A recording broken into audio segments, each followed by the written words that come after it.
mes amis, donc après avoir installé Power BI, donc maintenant on va voir comment on peut se connecter à la base. Ça c'est justement pour, ça, c'est pas ici la connexion, attention, ça c'est votre email professionnel là. C'est pour envoyer votre rapport au niveau de Power BI service donc qui se trouve en cloud. Donc ici, on a différentes pour obtenir les données. Donc il y a des possibilités de se connecter à une source.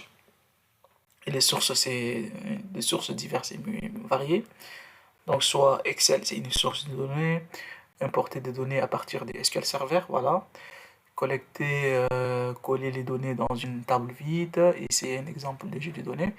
Donc si vous voulez par exemple se connecter à une source, donc obtenir les données, on peut obtenir à partir des classeurs Excel, à partir des jets de données Power BI, flux de données, Dataverse, SQL Server, analyse et service, ça c'est ce qu'on a vu comme cube. Donc, comme je vous ai dit, on va le faire avec, avec l'AppFace, avec le projet. Et ça c'est à partir des textes CSV, à partir des web, à partir des flux ou data, à partir des requêtes vides. Donc, on peut faire plus. Donc, vous voyez, donc il y a beaucoup, hein. Donc à partir des bases de données PostgreSQL, à partir des données Access, donc il y a beaucoup à partir du Snowflake, il y a beaucoup.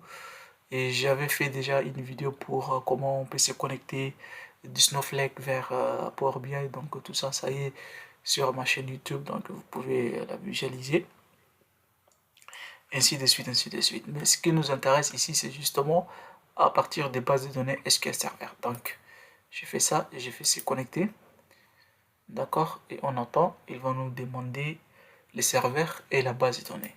Donc, les serveurs, c'est là où se trouve notre data, notre entrepôt de données, notre data mart. Et ce qu'on avait vu au niveau de OLAP, d'accord? Donc, je vous renvoie à voir la session de la partie OLAP.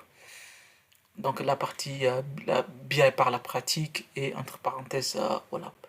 Donc là je vais copier les noms du serveur là où se trouve notre base de données là. D'accord, c'est au niveau d'ici.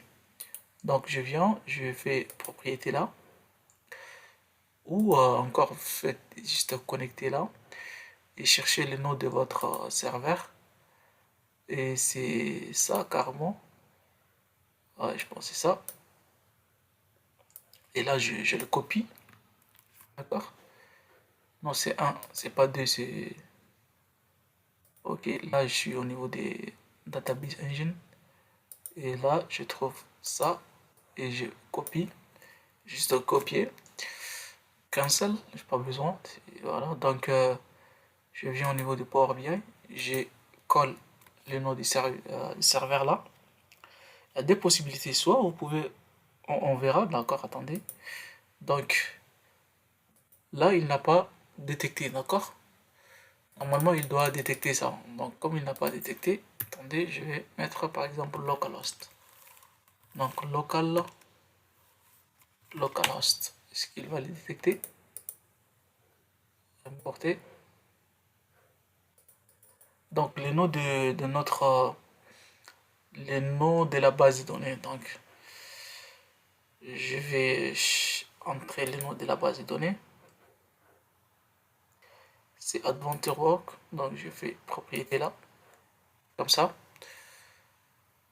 Et normalement, c'est ça. Je dois copier le nom de la base de données. Ok. Je viens au niveau de Power BI et je colle là. Je fais OK. Est-ce qu'il peut les détecter? Il est en train de tourner, hein. Et voilà, donc il a pu détecter notre, notre Advantage Work. Vous voyez? Donc là, il me demande d'utiliser mes informations d'identification actuelle ou utiliser autre information d'identification. Si c'est autre, ça va me demander le nom d'utilisateur et le mot de passe. D'accord? Et ici, on peut sélectionner les niveaux auxquels appliquer ces paramètres.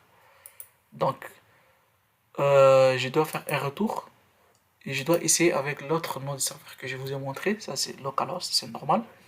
Donc, je viens là et je cherche avec les noms du serveur, propriété. Et je copie ces noms-là, d'accord? Je copie les noms de ces serveurs-là.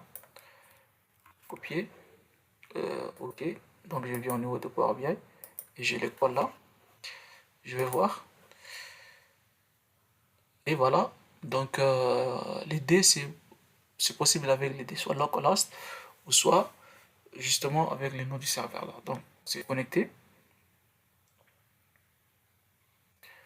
Prise en charge des chiffrements. Nous ne pouvons pas, nous ne parvenons pas à vous connecter à la source de données à l'aide d'une connexion cryptée. Pour accéder à cette source de données à l'aide d'une connexion non chiffrée, cliquez sur OK. Donc, en attente. J'attends. C'est en train de charger. Et là, le voici donc. Et voilà donc on s'est connecté au niveau de notre serveur et au niveau de notre entrepôt de données. Et là, clairement, je trouve toutes les bases, toutes les tables de dimensions là, et la table d'effet qui est facta et les plusieurs tables d'effet. Mais ce qui m'intéresse là, c'est justement, on va maintenant choisir notre petit data mart qu'on a utilisé au niveau de l'OLAP. On a la table d'effet qui est Fact Internet Sales. Donc je dois cocher ça. Fact Internet Sales et où voilà, je coche comme ça. Et je choisis les tables de dimensions.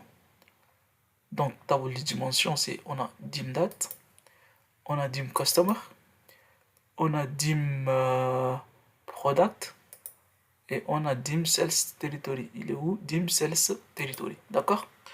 Donc avec Power BI, on peut faire une transformation aussi des données, d'accord? Ça, c'est l'extraction.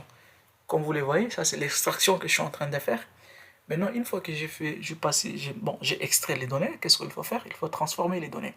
Soit je clique ici pour transformer les données, et là, moi, je n'en ai pas besoin pour transformer les données, mais justement pour faire que des visualisations de tout ce qu'on avait vu au niveau de notre là.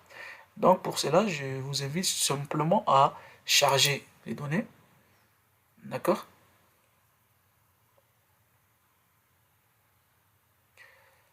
Et on entend. Donc une fois les données chargées, vous allez le voir là, ici, au niveau de données. On entend, il est en train de charger. C'est en train de charger. Donc voilà, vous voyez, donc tout est chargé. Et on les retrouve ici. On a les dim customer. On a le dim date. On a le dim product, ainsi de suite. On a le dim sales territory et fact internet sales. Et ici, ça c'est pour afficher les rapports. Ça c'est pour, ici, c'est cette interface pour créer des rapports. Ici, c'est pour afficher les tables. Donc, toutes les tables, on les voit ici, clairement. D'accord? Donc, si je voulais voir table d'indate, c'est comme ça. Et ça, c'est les relations entre les tables, c'est-à-dire le modèle. Donc, ça, c'est les relations entre les tables. Si vous voyez bien, voilà, ça, c'est notre modèle en étoile. Là. Donc, on a les dim product, on a les dim customer, on a les dim fact internet sales, d'accord? Et notre dim date, et ça, c'est sales territory, et ça, c'est notre table d'effet. Donc, clairement, il nous a même montré le modèle en étoile. Donc, voilà.